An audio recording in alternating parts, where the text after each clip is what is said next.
Je pense que c'est un secret pour personne si je dis que les Chinois sont réputés pour être forts en mathématiques. Et ce n'est pas qu'un cliché. Tous les ans a lieu les Olympiades internationales de mathématiques. C'est un championnat mondial où les meilleurs lycéens et collégiens du monde se retrouvent pendant 2 jours pour résoudre des épreuves complexes de mathématiques. Et là où ça devient intéressant, voici les 5 pays qui l'ont remporté le plus grand nombre de fois sur les 24 dernières éditions. La Bulgarie et la Russie l'ont remporté 1 fois chacune, la Corée du Sud 2 fois, les États-Unis 4 fois, et enfin, la Chine l'a remporté 17 fois. C'est 2 fois plus que les 4 autres pays réunis. Puis ce qu'il y a d'encore plus fou, c'est que même lorsque ce sont les États-Unis qui gagnent, regardez leurs participants. Ils sont tous d'origine asiatique.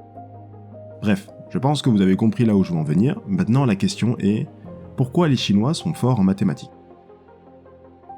Mais avant de commencer, sachez que la plupart des informations de cette vidéo sont issues d'un livre exceptionnel appelé Tous Winners de Malcolm Gladwell, que je vous recommande fortement. Ce livre a profondément transformé ma vision de ce qu'est réellement un génie, et cette phrase prendra tout son sens à la fin de la vidéo.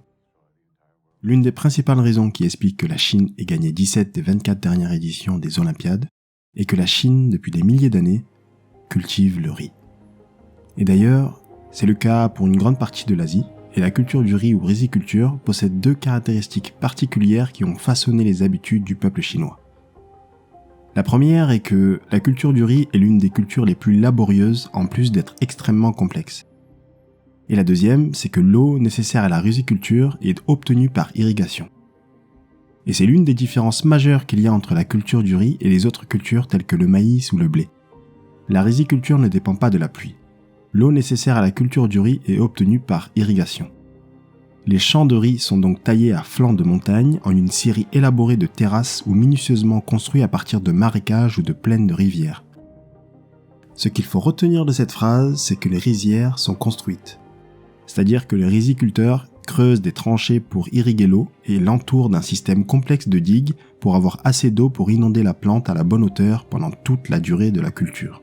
Le fond de la rizière doit aussi être de bonne composition argileuse, réalisé avec soin pour se drainer convenablement, mais aussi assez dur pour ne pas que les plants s'enfoncent trop profondément. Et c'est pas tout, car vu que le riz ne pousse pas dans de l'argile, il faut alors le recouvrir d'une couche de boue épaisse et molle. Lors de la plantation, le riziculteur a le choix sur des centaines de variétés de riz avec des avantages et des inconvénients différents, comme une résistance à la sécheresse, la résilience en sol médiocre, une rapidité de croissance, etc. La plantation se fait en pépinière et après quelques semaines, on les transplante à la main dans la rizière en rangées espacées de 15 cm. Après la plantation, vient le désherbage à la main, plante par plante et sans interruption car les semis sont aisément étouffés par d'autres espèces, et aussi pour les débarrasser des insectes. Grâce aux nutriments transportés par l'eau irriguée, plus on cultive une parcelle, plus elle devient fertile. Donc les riziculteurs en profitent pour faire 2 récoltes par an, donc 2 fois plus de travail. En agriculture occidentale, c'est le contraire. Si on omet de laisser un champ de blé ou de maïs en jachère, après quelques années, le sol s'épuise. Ce qui fait que le rendement d'une rizière est à 100% dépendant de ses cultivateurs, contrairement aux autres types de cultures occidentales qui doivent espérer avoir de la pluie au bon moment et en assez bonne quantité pour une récolte qui leur permet de tenir l'hiver. Conclusion, la riziculture est extrêmement fastidieuse, des journées de 12 heures de travail dans la boue. Voilà à quoi ressemble le quotidien d'un Chinois durant ces 20 derniers siècles. Et je sais que vous serez tenté de me dire que c'était le cas pour la majeure partie du monde à cette époque. Eh ben, pas vraiment. Et pour plusieurs raisons. À titre de comparaison, l'historien Graham Robb estime qu'un paysan européen du XVIIIe siècle travaillait 1200 heures par an, alors qu'un riziculteur en faisait 3000.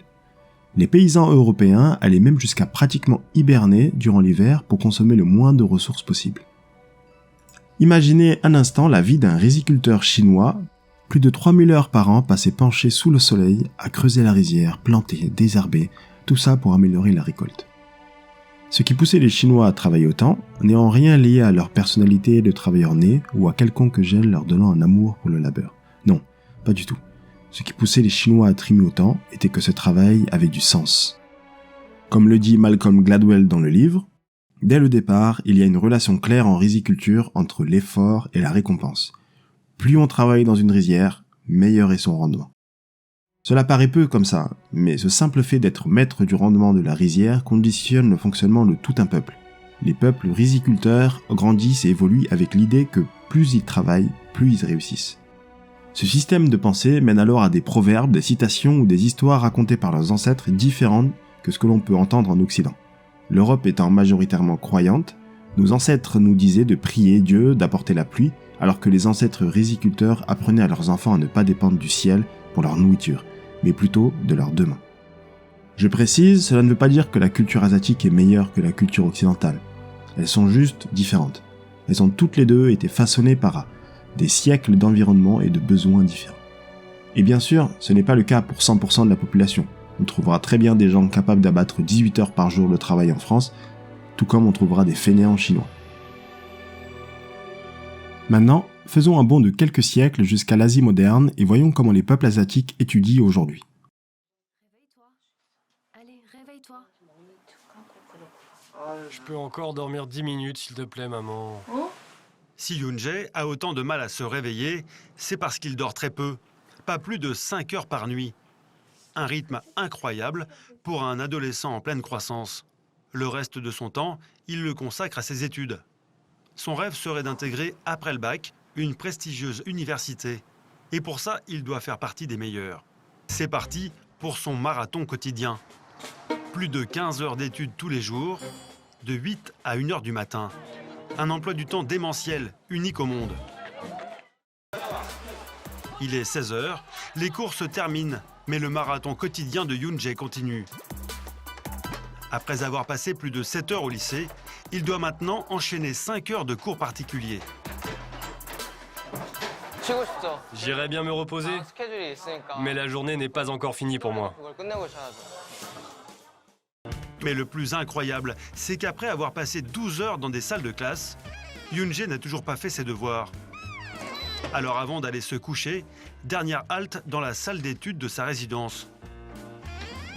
De nombreux immeubles disposent de pièces comme celle-ci pour permettre aux élèves de réviser au calme. Je suis vraiment fatigué là, mais je n'ai pas le choix. Nous, les élèves coréens, nous finissons nos devoirs même s'il est 1 heure ou 2 heures du matin. On n'a pas le choix. C'est comme ça. C'est notre boulot. Vous voyez, des journées de 15 heures de cours. Encore une fois, je ne dis pas que c'est la meilleure façon de faire, je ne fais que constater et décrire ce qu'il se passe. Bon, revenons à notre sujet de base, qui est pourquoi les Chinois sont forts en mathématiques. Je pense que vous devez maintenant avoir une bonne idée de la réponse à cette question. Ce qui explique vraiment la domination de la Chine aux Olympiades de mathématiques est la rigueur qu'ils appliquent dans leur travail, hérité de leurs ancêtres riziculteurs. Tous ces efforts quotidiens à s'exercer à l'école, après les cours, les week-ends, se traduit après quelques années en une sorte de génie des maths. Une étude menée au début des années 90 par le psychologue Anders Ericsson et de 2 de ses collègues de l'académie de musique Hans Eisler de Berlin avait pour but de voir si le talent pouvait l'emporter sur le travail. Ils ont catégorisé en 3 groupes les violonistes de leur académie. Les virtuoses, potentiels de devenir des solistes de calibre international, en gros des génies du violon, les bons, tout simplement bons, les moins bons, futurs professeurs de musique. Et ils ont demandé à chaque personne combien de temps il pensait avoir passé à s'exercer au violon. Le seul facteur différenciant les personnes de ces 3 groupes était le nombre d'heures qu'ils avaient passé à s'entraîner. Les virtuoses, à 20 ans, avaient déjà cumulé près de 10 000 heures d'exercice, les bons 8 000 heures et les derniers pas plus de 4 000 heures. Et pour info, 10 000 heures de travail, c'est 5 ans à 35 heures par semaine. Les résultats de cette expérience sont formels. Le musicien né, c'est-à-dire une personne étant virtuose tout en s'entraînant moins que les autres, n'existe pas. Et même ceux que nous considérons comme génies aujourd'hui sont arrivés là où ils sont majoritairement car ils ont fait plus d'heures que tout le monde. Le jeune Bill Gates, par exemple, fondateur de Microsoft, était accro à son ordinateur. Il a programmé tous les soirs, après les cours, les week-ends entiers et toutes les vacances, sans interruption pendant 7 années consécutives. Les Beatles ont joué sur scène à Hambourg près de 1200 fois avant d'être connus et de devenir ce qu'ils sont aujourd'hui. À titre de comparaison, la plupart des chanteurs actuels ne jouent pas plus de 1200 fois durant la totalité de leur carrière. Mozart n'a commencé à produire ses chefs-d'œuvre qu'à partir de 21 ans. À ce moment-là, Mozart composait les concertos depuis déjà 10 ans. Ce que l'on peut conclure de tous ces génies, disait le neurologue Daniel Levitin, c'est qu'il faut 10 000 heures d'entraînement pour atteindre le degré de maîtrise associé à une expertise de calibre mondial, en quoi que ce soit. Et dans toutes les études menées sur des compositeurs, des basketteurs, des romanciers, des patineurs, des pianistes de concert, des joueurs d'échecs, des criminels passés maîtres, et tout ce que vous voulez, ces 10 000 heures reviennent constamment. Voilà ce qu'est un génie. C'est quelqu'un qui a passé plus de 10 000 heures dans un domaine. Ben ouais mon gars, t'es pas spécial, alors travaille. On ne naît pas spécial, on le devient. Alors charbonne petit, charbonne. Et cette vidéo est un message d'espoir, une inspiration pour vous prouver que tout est possible. Peu importe votre rêve, il suffit de s'entraîner pendant 10 000 heures et vous y arriverez.